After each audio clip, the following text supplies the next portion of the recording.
Entre la famille Christ et le lait, c'est une longue histoire d'amour. Celle-ci a débuté en 1987, lorsque le père, Bruno, a créé l'exploitation.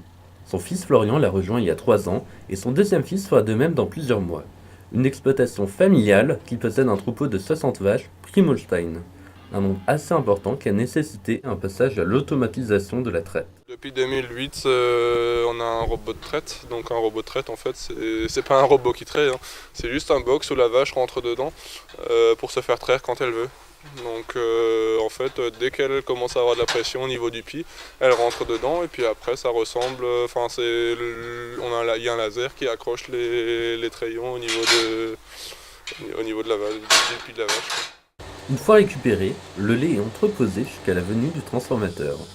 L'exploitation fait appel à la coopérative locale Alsace-Lait. Chaque année, entre 700 et 750 000 litres de lait sont produits par la ferme. Pour arriver à toute cette production, cela nécessite une séparation entre la vache et le veau. Le veau peut pas téter plus que 24 heures parce qu'après on a des risques des risques sanitaires, quoi. Si la vache se promène tout le temps avec son veau qui tète, il y a des germes qui peuvent rentrer dans les pieds et puis ça peut donner cours à des mammites, quoi. Donc ça c'est l'effet pervers, on va dire, du, du système, quoi, en fait. Florian Christ adopte une position assez tranchée au niveau de la question du bien-être animal. Pour les opérations comme l'écornage, ces bêtes sont systématiquement anesthésiées. Il n'y a qu'une seule intervention qui ne nécessite pas d'endormir l'animal. Il s'agit de l'insémination artificielle.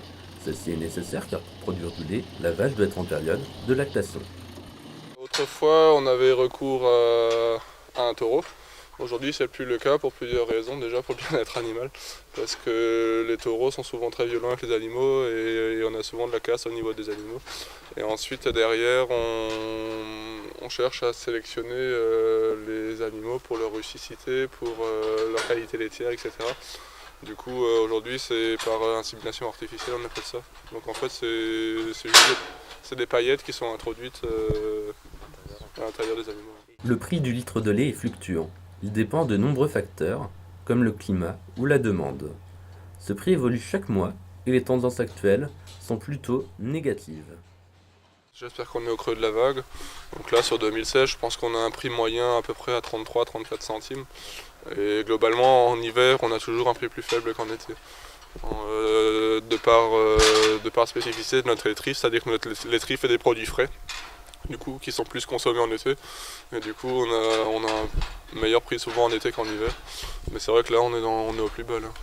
Les quotas laitiers ont été mis en place par l'Union européenne en 1984 dans la continuité de la politique agricole commune.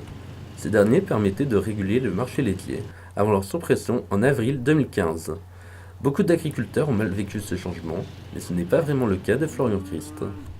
Globalement, on n'a pas souffert de cette situation. La fin des quotas, honnêtement, c'est pareil avant et après. Autrefois, c'est l'Europe qui dirigeait notre droit à produire, aujourd'hui, c'est l'électrique qui dirige notre droit à produire, pour faire simple.